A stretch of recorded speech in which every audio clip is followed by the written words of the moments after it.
નમસ્કાર દર્શક મિત્રો, ગુજરાત સત્યવાર્તા ન્યૂઝમાં તમારું હાર્દિક સ્વાગત છે। હું છું મંસૂરી શેરબાનો। ડભોઈમાં ચૂંટણીનો માહોલ ગરમાયો છે।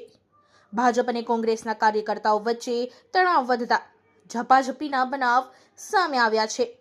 મળતી માહિતી અનુસાર ભાજપના શૈલેષભાઈ મહેતા અને કોંગ્રેસના સુધીર બારોટ વચ્ચે ઉગ્ર બોલાચાલી બાદ મામલો હાથાપાઈ સુધી પહોંચ્યો હતો। ઘટનાને લઈને સ્થળ પર તણાવપૂર્ણ સ્થિતિ સર્જાઈ ગઈ હતી। સ્થાનિક કાર્યકર્તાઓ અને પોલીસ દ્વારા વચ્ચે પડી મામલો શાંત કરાવવામાં આવ્યો હોવાનું જાણવા મળે છે। હાલ પરિસ્થિતિ નિયંત્રણમાં હોવાનું કહેવાઈ રહ્યું છે, પરંતુ ઘટનાએ ચૂંટણીના માહોલને વધુ ઉગ્ર બનાવી દીધો છે। ચૂંટણીને લઈને બંને પક્ષમાં ગરમાવો વધી રહ્યો છે, ત્યારે આવનારા દિવસોમાં રાજકીય પરિસ્થિતિ વધુ તંગ બનવાની શક્યતા વ્યક્ત કરવામાં આવી રહી છે।